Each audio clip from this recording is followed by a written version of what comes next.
Hey everybody, good afternoon. My name is Roy Kinsey, rapper and librarian for teen services and new media for Chicago Public Libraries. And today, for our Speak On It series, we have the pleasure of speaking with Ellie Kim, better known as SuperKnova. Radical Fit, a Chicago Public Library U Media program in partnership with Sky Kuba Cub of Rebirth Garments, extends through May 2021. We'll offer fun fashion making events with a special focus on gender identity and equity. Online events feature both amateur and expert designers providing tutorials on a range of projects, including no-sew making, to more advanced creations such as pattern making and chainmail. Speak On It is a program series connecting teens virtually to have a conversation about what speaks to us and inspires us to create. We are encouraging all our viewers to ask questions on the live stream, and I will ask Ellie on your behalf during our interview. Chicago based multi instrumentalist and singer Ellie Kim, aka SuperKnova, is a true virtuoso. She composes, writes, records, engineers, and masters each and every one of her guitar driven alternative pop songs entirely by herself. Incredible. Her music is fueled by her very own coming of age story of finding her place in music and life as an Asian American, queer woman, and artist. It celebrates the good and the bad, the glitter and the gore, and above all, the beauty and complexity of queer culture. Ellie Kim's love for music began long before SuperKnova saw the light of day. She first picked up the guitar at the age of 8 and soon after joined her first band. Soon after, studied jazz guitar and played in bands of all kinds of genres from punk rock to hip hop and even R&B. However, it wasn't until nearly 5 years ago that she began releasing her own songs as a solo artist. When Ellie began transitioning in 2015, she quietly began writing songs, putting her thoughts and feelings into music. Ellie, you are just so talented. You blow me away. Thank you for doing this interview. And I just like to jump right in and ask, how do you find time to do all that? Yeah. Yeah. Well, thank you, Roy, for that beautiful introduction. And I'm so happy to be here. Um, but to answer your question, I think for me, it all comes down to just it's fun. It's fun for me. I love music. I love every aspect of music. I love instruments. I love sound. I love engineering. And I think when you have that kind of passion for something, it makes it easier to do and learn new things. And similar to kind of how when people talk about, like they say, like, oh, if you learn one language, it's easier to learn a second, or if you learn two languages, it's easier to learn a third. And I think with music stuff, it's kind of similar. There's a lot of crossover. Like once you know about rhythm and harmony, it's easy to kind of apply that to new instruments. And as you learn about recording, that lends over to mixing and mastering. And especially today with YouTube, the great, today's university, you can learn really anything for cheap or for free. And yeah, I think that's kind of how it gets done. It's so impressive. I love though that you speak on even just being inspired to learn more about your craft. But can you talk more about inspiration and what exactly inspires you to create? Yeah, absolutely. I think what is so powerful and motivating for me about what I do with SuperKnova is that it's music that I get to be creative and express myself with, but it's also, it's more than that. It's something that drives me forward, that um, helps. I always tell people like SuperKnova helped me come out. Like these songs were songs I wrote as therapy for myself when I was transitioning, and being having these songs and this music and having this artist persona kind of pushed me to exemplify that confidence in my own life. Partially because for whatever reason society gives us license to artists to be more themselves and more bombastic and more against the grain, and but that also helps me to be who I am and be authentic to myself. And I'm very blessed to, even at my level, get pretty regular messages from young and old people across the world who connect with my songs and can relate. And have told me that the music has helped them through their own transitions, and I'm just forever humbled by that, and that drives me as much as just the fun of music. So it's both of those things. Mhm. That's beautiful. I came across an article called "Music is Her Passion." Music is her passion. What is your definition of passion? How do you define it? Hmm. Passion. It's that thing that just drives you, right? That makes life worth living. That gets you up in the morning. That picks you up when you're down and gets you into the flow, and just time in the world melts away. Um, it's a gift, really. I think not everyone finds that, or at least not everyone finds that immediately. I think some people takes time to find a true passion, but when you do find it, it's that beautiful thing that just allows you to almost transcend this world in a sense, either by yourself or in a crowd. And yeah, it's a beautiful thing. Hmm. I love that. You there's a really beautiful story about how you came up with the name Supernova. Can you explain that story to us? Yeah, I was a like geeky, quiet, nerdy kid, and I really liked space. I thought I was going to be like an astronaut or like astronomer, cosmologist when I was younger. One of many things I was interested in, and uh, so go thinking back to those roots. I thought of like supernova, which is the most largest energetic explosion before the death of a star, kind of like the final show to say, so to speak. And I thought that kind of exemplified like my new approach and vision of life after coming out of like, you have one life and you give it your all, and this is it. Like, do do what you're passionate about, live life to the fullest. And so that was the inspiration behind the name. I've heard that. So I heard you just say that now, and then there was a verses on Saturday with Raekwon and Ghostface Killer, and he had a really really beautiful message, but that was essentially it, right? He said that he looks at life like a video game, and that you don't get three men, right? You don't get three lives, you get one Right. life, right? So it's totally aligned with what you just said, and I think that not even just all artists, but all people really do need to kind of, approach our lives in that way. I think sometimes we kind of get caught up in, and or waiting and being like, I'm going to do Mhm. this later, putting things off. But that very sentiment kind of brings you back into the present. And so I love that. Yeah. Thank you for that. Yeah, that's beautiful. I think, that also just reminds me of like the gift of being trans and being of trans people. Not that trans people have to be a gift for anybody, but one gift of being trans is that, most trans people, queer people in general, we're already living a life that is what a vast majority of the world considers to be wrong or inappropriate or not okay. And so once you get over that hump and you come out and you live your life authentically as a trans person, as a queer person, why would you care at all about what other people think about, what you want to do and what makes you happy, right? It kind of seeps into all other aspects of your life, not just your gender identity or your sexuality. And I think that's a beautiful gift of being queer today. So yeah. Yeah, so do I. Um, Albert Einstein has a quote where he says, "The definition of genius is taking the complex and making it simple." I think so much of what we hear from politicians seem to complicate the issue of trans identity, but your lyrics state it pretty simply. One of my favorites is "Keep your laws off my body."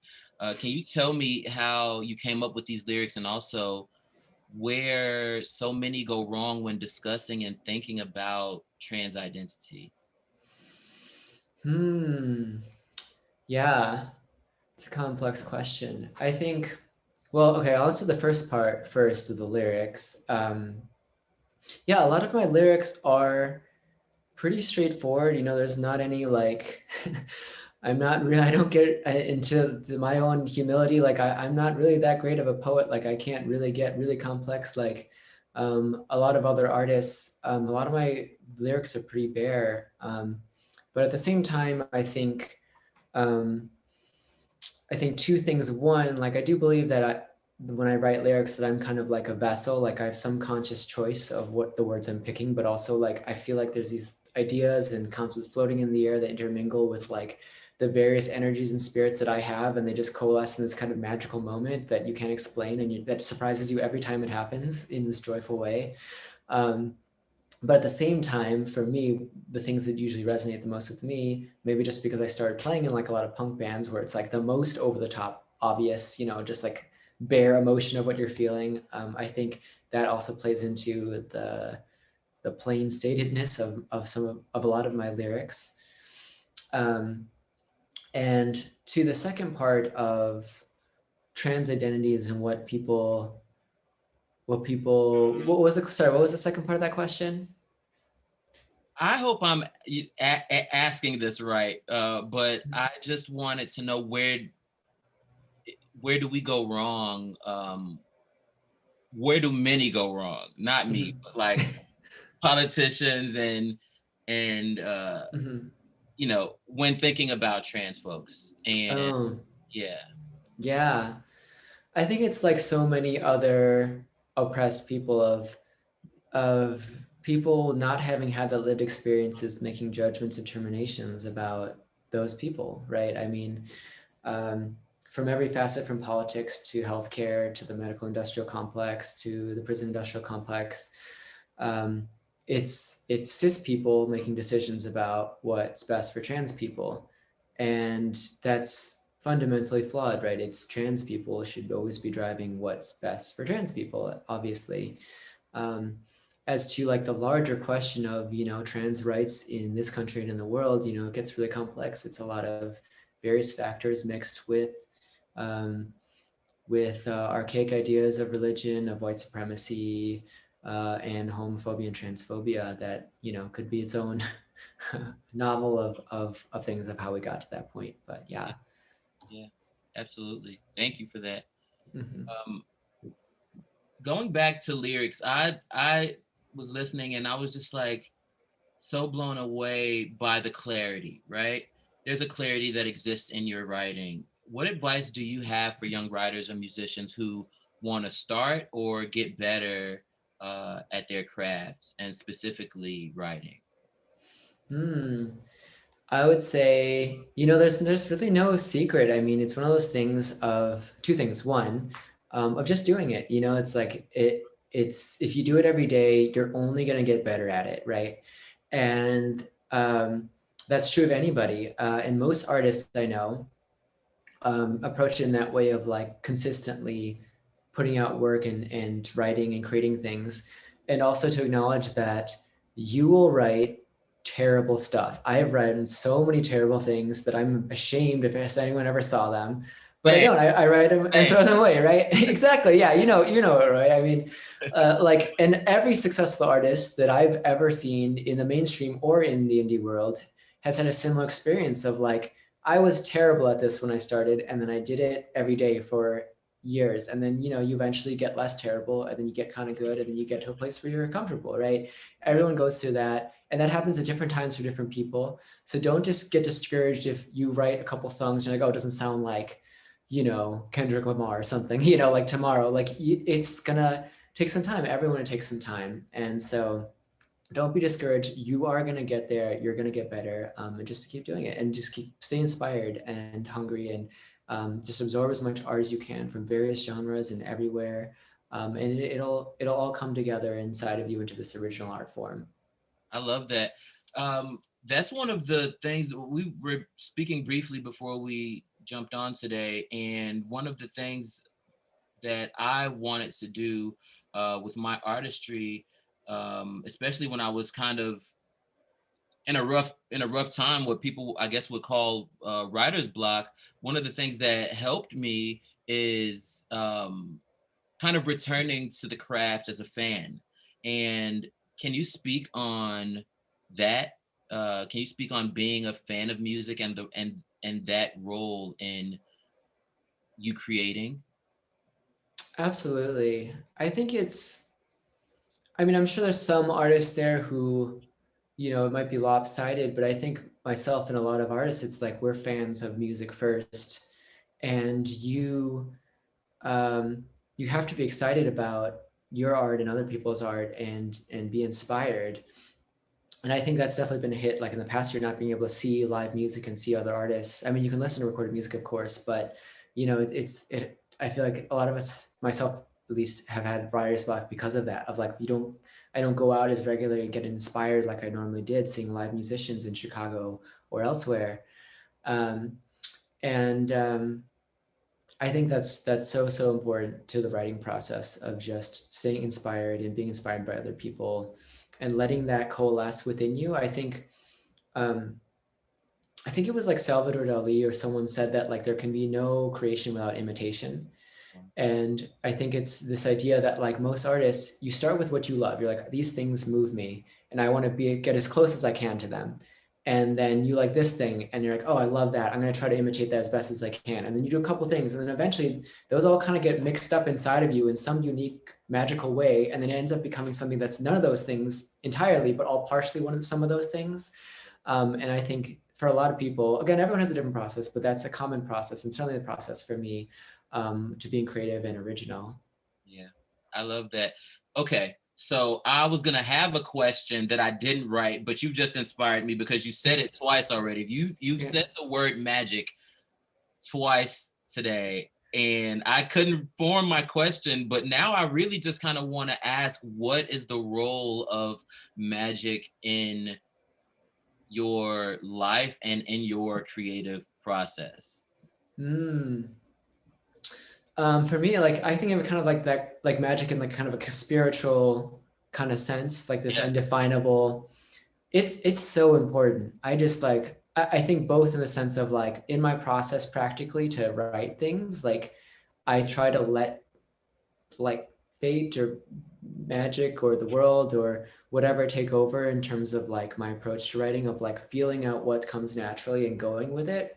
yep, And also whenever I make a mistake or I do something that's like not the way it's normally done, I always focus in and pay attention. I'm like, wait, why did that happen? Like, is this a mistake, or is this like the, goddesses up above telling me like this is something new and exciting, right? Because so many things in art were mistakes or accidents or fate, magic. And I think that's really important to pay attention to, right? Not like getting everything perfect and exactly the way you want, exactly the way you plan, exactly like these people, but like when you mess something up and it totally went wrong, and you're like, wait a minute, that might be the best thing of all, right?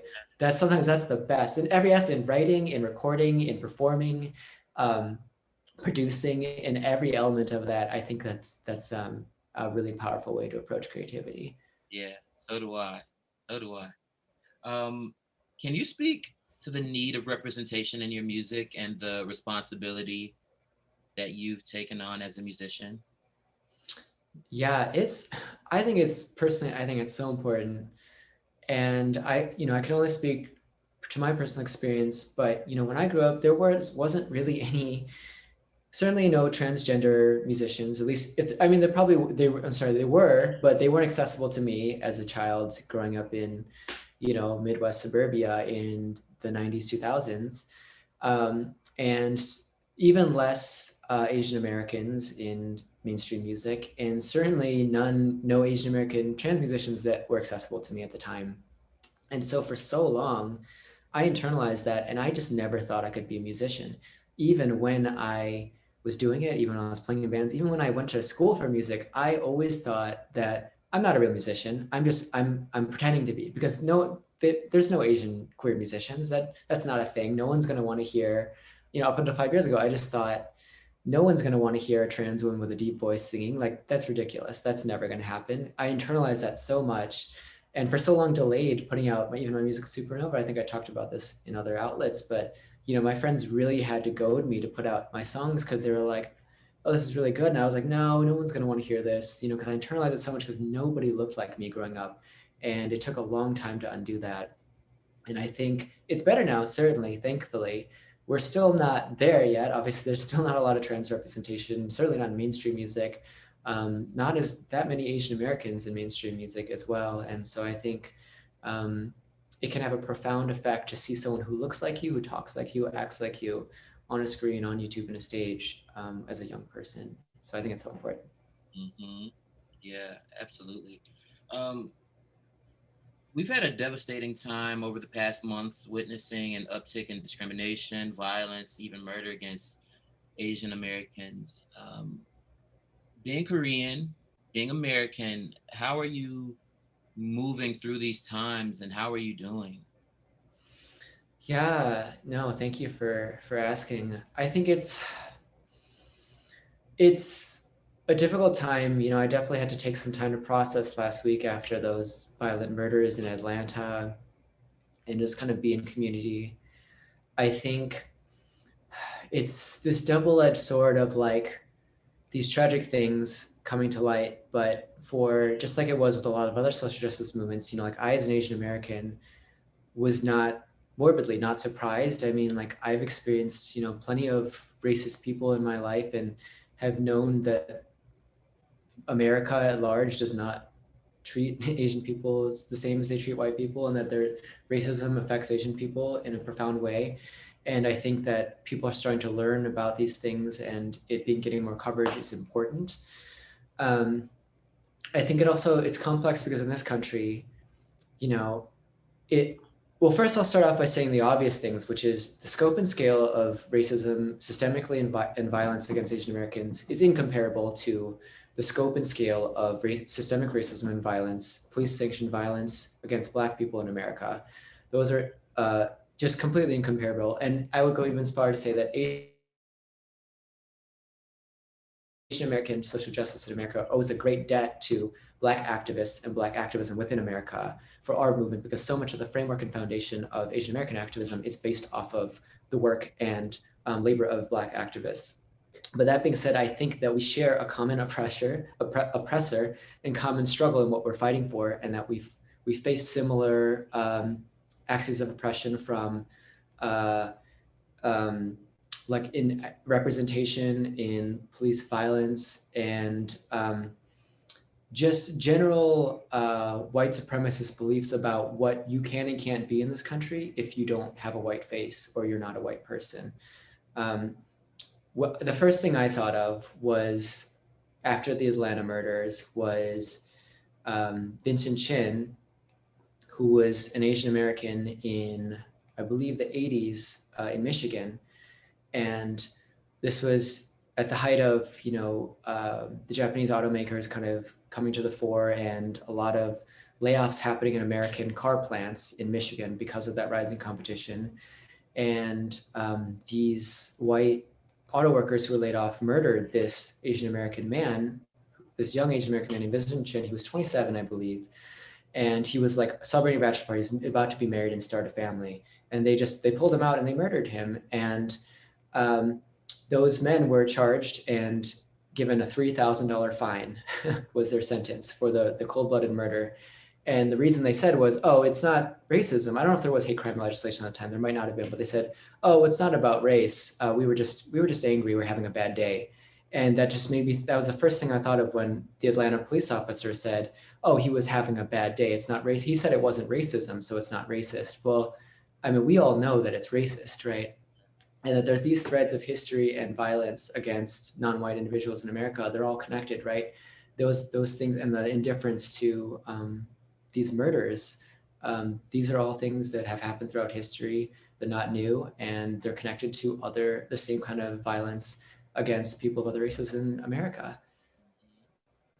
It's so wild. It's like how it's so downplayed, but these are just strands of horror that we experience and know all too well that can't be easily brushed off. Thank you for Mm-hmm. that.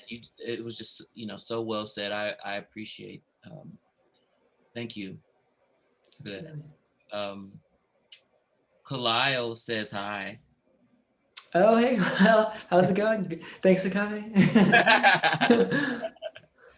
You have a quote that says, "My main goal is just to feature queer POC people up front and center in a positive light." And you kind of uh, answered that, but Mhm. why is that important to you? I think that's important. Again, for so many reasons. One, representation, right? Because we don't. I think there's some people who, when we get representation as an artist, they're being driven behind the scenes by someone not within the interests of that person or that community. And so it's important to me to get queer and POC people in every aspect of at least what I do in music and music business.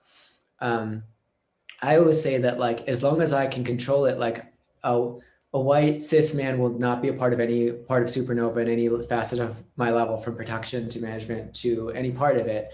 And it's not to say that because I think every white person is a terrible person. Of course not. There's some great allies who are of that identity, but because there's just not as many opportunity for people like us, I want to highlight that.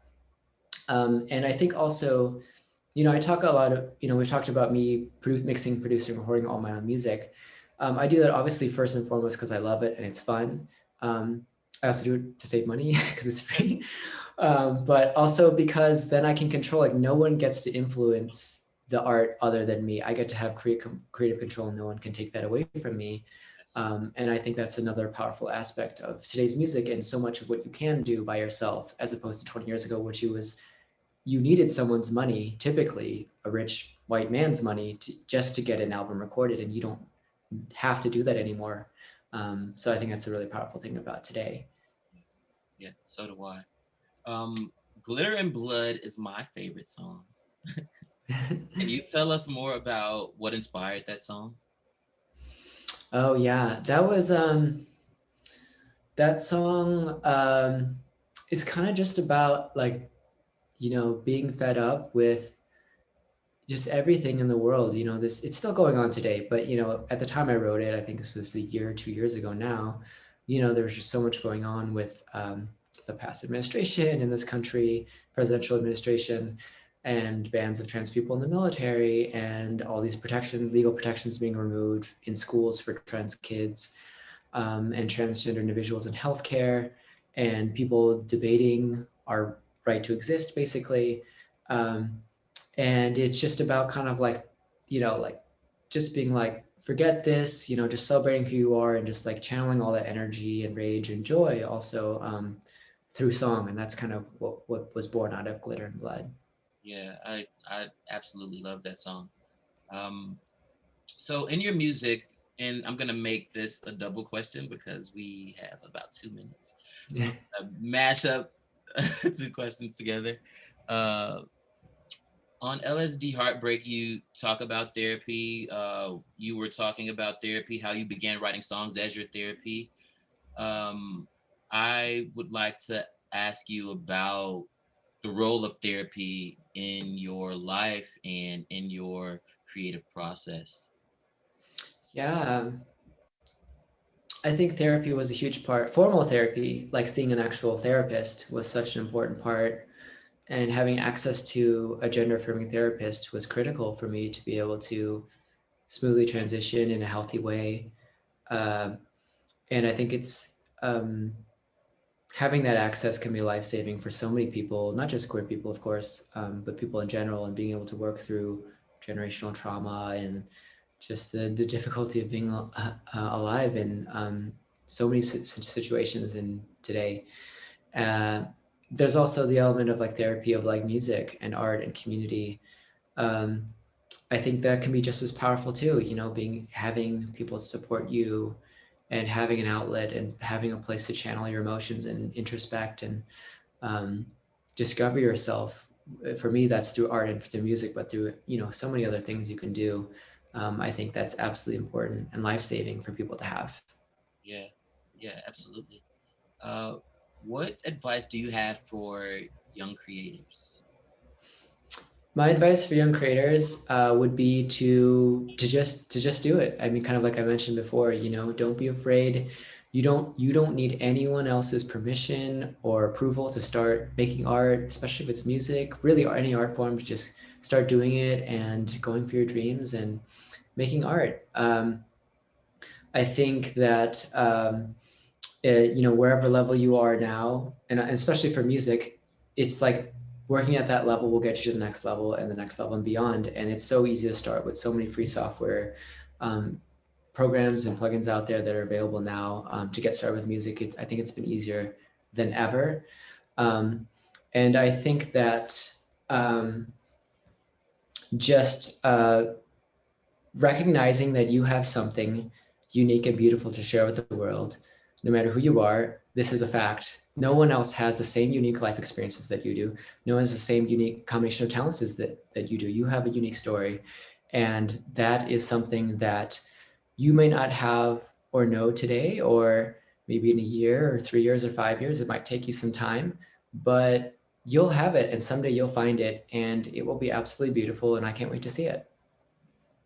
I think that's a perfect place to end this. Thank you so much. You said in one of your songs, it took me 7 years, but I finally found my light. You are absolutely a light to us, to Chicago, to the queer community, to the music community across the world. Thank you so Thank much you. for your wisdom, for your talent, your tenacity, your hard work.